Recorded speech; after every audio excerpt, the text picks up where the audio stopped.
Excelência, então, acompanha o relator para receber na íntegra a denúncia. Nos exatos termos do voto do eminente relator. Pois não. Como vota o ministro Luiz Fux?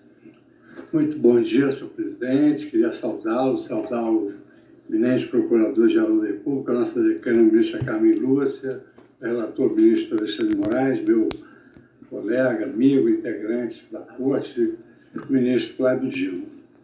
Eu gostaria de iniciar exatamente por algo que o ministro Alexandre se referiu, que, eventualmente, o povo brasileiro poderia deixar cair no esquecimento o movimento que foi feito contra o Estado de Direito e contra a nossa democracia. Isso me remonta ao discurso do professor Elie Wiesel, que ganhou o prêmio Nobel da Paz, no discurso que ele fez na Casa Branca, quando ele falava que o maior perigo com relação aos delitos é o perigo da indiferença, porque a indiferença é pior do que qualquer sanção. A indiferença é o castigo. E é uma indiferença não só com o Estado brasileiro, mas também, eventualmente, com aquelas pessoas que passam pelo crivo judicial e são esquecidas.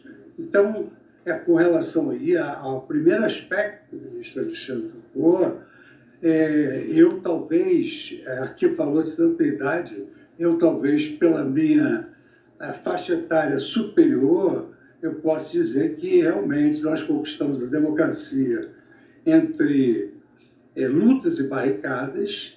Pude vivenciar isso, estudei em colégio público, estudei em universidade pública e vivenciei quão difícil foi nós alcançarmos esse estágio civilizatório do Estado Democrático de Direito. E tudo que se volta contra ele é repugnante e absolutamente inaceitável. O ministro Alexandre teve a gentileza de lembrar, e isso é importante para mim, ministro Alexandre, porque eu presidi o tribunal em pleno lockdown. Eu conversava com as telas dos computadores. Eu não tinha com quem desabafar. E, efetivamente, eu enfrentei o dia em que tinham 800 mil pessoas na Praça dos Três Poderes e que ali estavam ouvindo discursos inflamados e não aconteceu nada.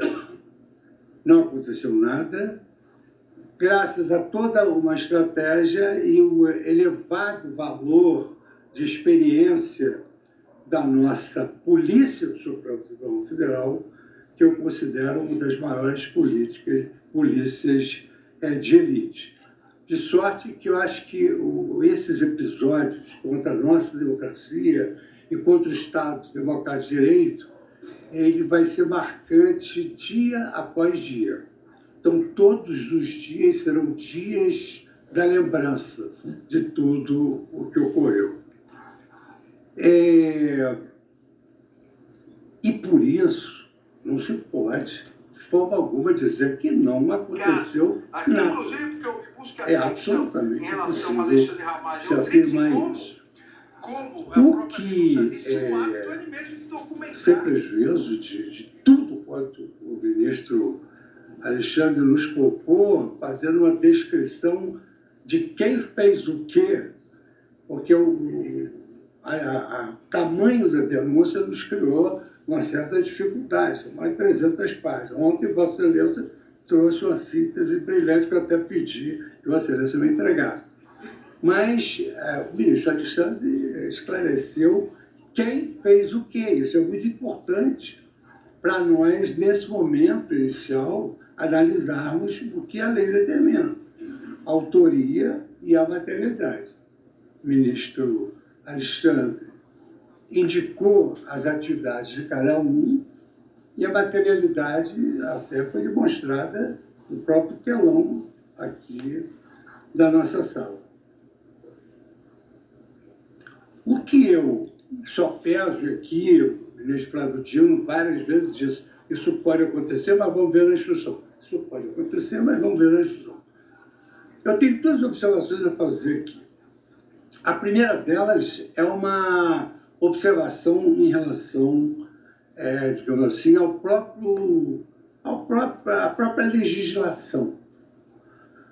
Eu tenho absoluta certeza que, se fosse em tempos pretéritos, jamais se caracterizaria a tentativa como crime consumado. Eu tenho a menor dúvida disso.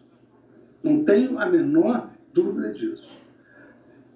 Eu tenho até a impressão de que haveria arguições de inconstitucionalidade em razão da violação da Constituição brasileira, do princípio da reserva legal, da individualização das condutas, que jamais se admitiria que a tentativa fosse considerada um crime consumado.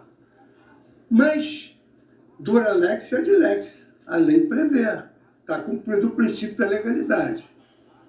E o que a semelhança que aqui sopesou o ministro Palutino, admito, é que existe esse conjunto de crimes contra o Estado Democrático de Direito. São dois tipos que são previstos do mesmo tipo. Dois crimes previstos do mesmo tipo, no mesmo tipo. E é possível, efetivamente, que se possa entender, porque a doutrina ela tem, evidentemente, o direito é dialético, né? Então, a doutrina, há aqueles que entendem que é possível, e é bem ponderável, que os bens jurídicos tutelados são diferentes, como também é possível que haja quem entenda que a tentativa de golpe já é um atentado contra a democracia. Isso é uma solução que se dá quando há um conflito aparente de normas.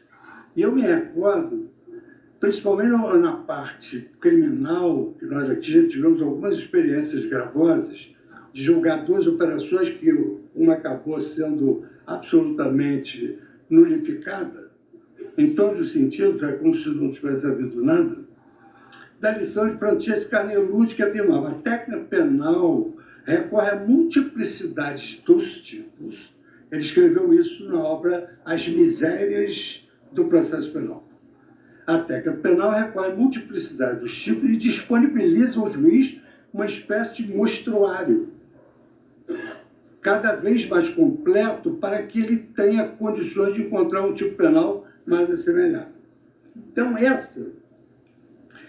essa lição de Canelucci é a base, exatamente, da solução de casos em que há o conflito aparente de normas. Mas, como disse o ministro Tino, e que eu concordo, é possível que haja o mesmo fato, coincidência de ambas as normas. Eu cito o exemplo acadêmico do concurso formal, que é um exemplo acadêmico, um só ato, vários delitos, né?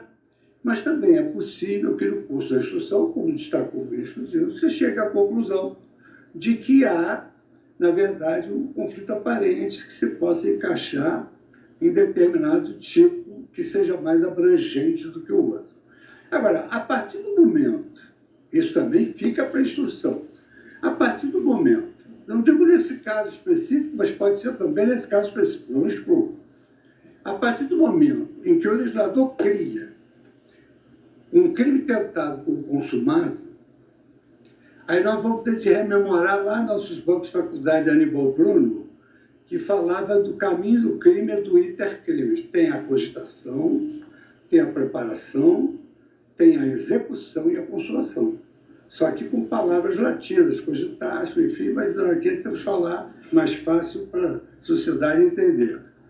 Se o legislador cria tentativa como crime consumado, todo crime tem atos preparatórios, evidentemente. Todo crime tem tentativa, está na lei. Os atos não se consumam por razões alheias à vontade do agente. Então, tudo isso vai ser avaliado. Existe a tentativa do crime consumado de tentar. Existem atos preparatórios do crime consumado de tentar.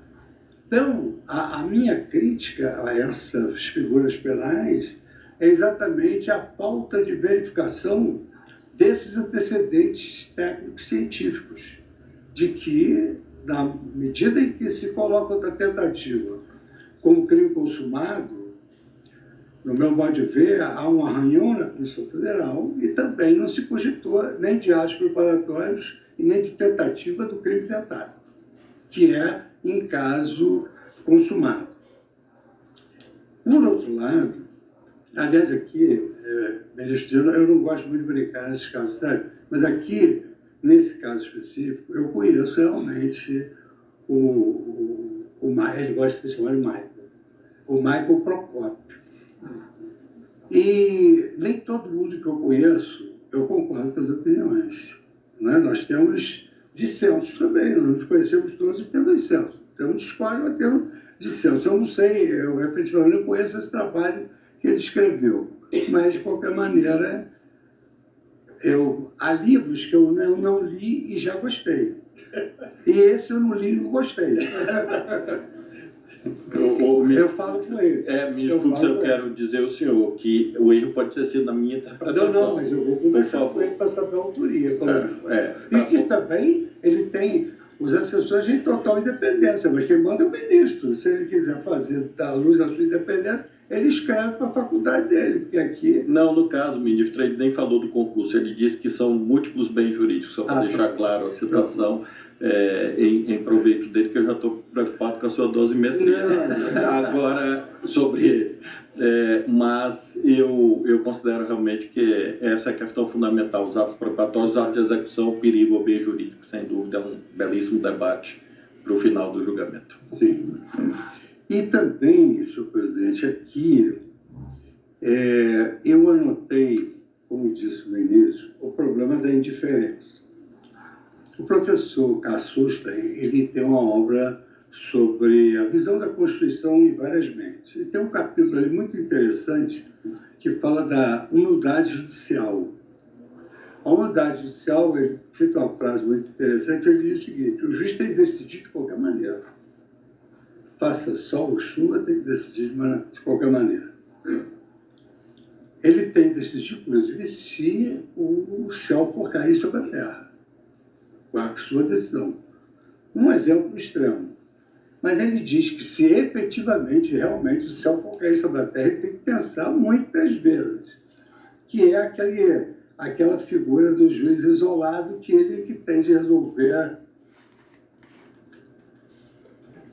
à luz da sua independência, todos os problemas. E aqui eu quero manifestar um sentimento de humildade judicial. E exatamente que me surgiu aqui com a fala do ministro Flávio Dino.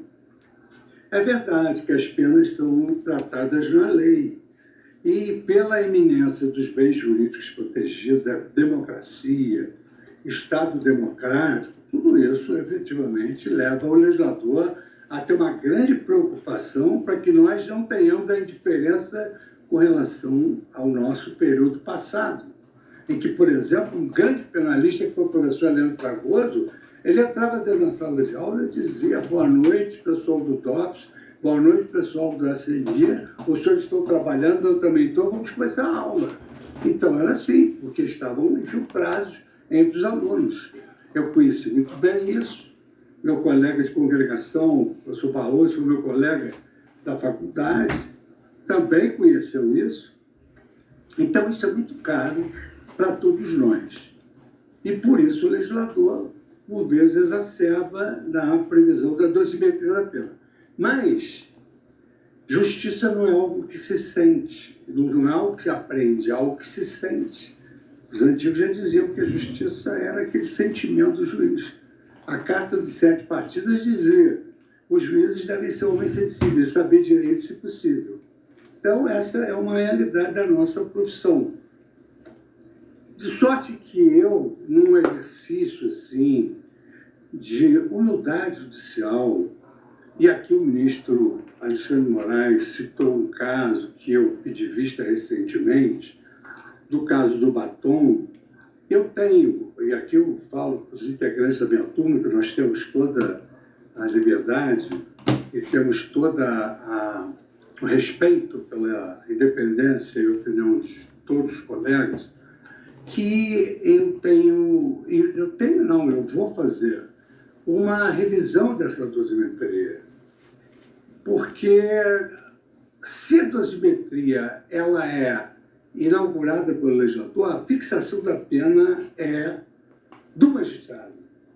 E o magistrado o faz à luz da sua sensibilidade, do seu sentimento em relação a cada caso concreto. E o ministro Alexandre, no seu trabalho, ele explicitou a conduta de cada uma das pessoas. E eu confesso que, em determinadas ocasiões, eu me deparo com uma pena exacerbada. E foi por essa razão, ministro Alexandre, dando uma satisfação a Vossa Excelência, que eu pedi vista do caso, desse caso, que eu quero analisar o contexto em que essa senhora se encontrava.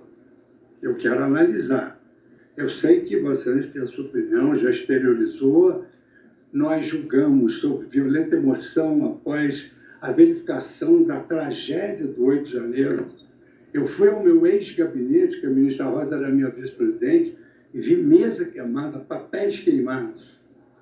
Mas eu acho que os juízes, na sua vida, têm sempre de refletir dos erros e dos acertos, até porque, como o ministro Dino, de uma certa forma, mais lúdica, destacou, os erros autenticam a nossa humanidade. Debaixo da toga bate o coração de um homem.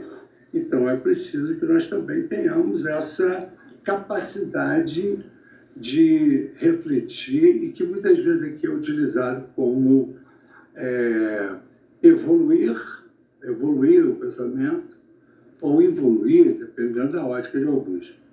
Só queria pedir bem a vocês para eu terminar de concluir, que aí depois eu vou falar. De sorte que, à luz de tudo quanto aqui o ministro Alexandre expôs, porque era uma grande preocupação minha saber quem fez o quê numa denúncia extremamente ampla e muito bem elaborada. Isso até é uma blasfêmia dizer que o professor e jurista Paulo Gonebo elaborou uma denúncia sem condições de imaginar isso. Mas, e aqui foi bem explicado, e é bom que fique claro, nós estamos numa fase de prelevação, de verificação dos indícios de autoria e da materialidade dos delitos. Isso é uma fase ainda inicial. E todas essas digressões que eu fiz agora, eu vou me reservar para analisar melhor no curso da instrução. E se eu quero me reservar, o direito não, o juiz tem poder, tem direito, tem poder e dever. No poder de avaliar, eu necessito efetivamente receber a denúncia, para que eu possa, aí sim, me aprofundar em todas essas questões que eu aqui citei como observações. Porquanto, em relação à autoria e à materialidade, o relator e o Ministério Público legaram à turma, à sociedade, tudo quanto nós precisávamos saber para o recebimento da denúncia. Então, eu quero acompanhar o eminente relator, nos termos do seu voto, e, ao mesmo tempo, dizer que nós devemos ainda manter a grande, extraordinária esperança de que o nosso país continuará a viver um Estado democrático de direito, onde se garante justiça, segurança, verdade e liberdade. E com esses fundamentos, senhor presidente, eu queria acompanhar integralmente o relator, parabenizando por essa... eu sei que esse momento não é de parabéns, mas, assim, uma referência ao seu trabalho, que conseguiu fazer, digamos assim, abreviar a nossa tarefa. Porque muitos se imaginavam, todos vão pedir vista, a denúncia é muito grande. O ministro Alexandre, vamos dizer assim, uma linguagem coloquial, não deixou pedra sobre pedra. E aqui me trouxe a paz necessária como juiz para receber a denúncia e acompanhar. É como voto. Obrigado, ministro Luiz Fux. Como vota? Ministro Alexandre, por favor. Sou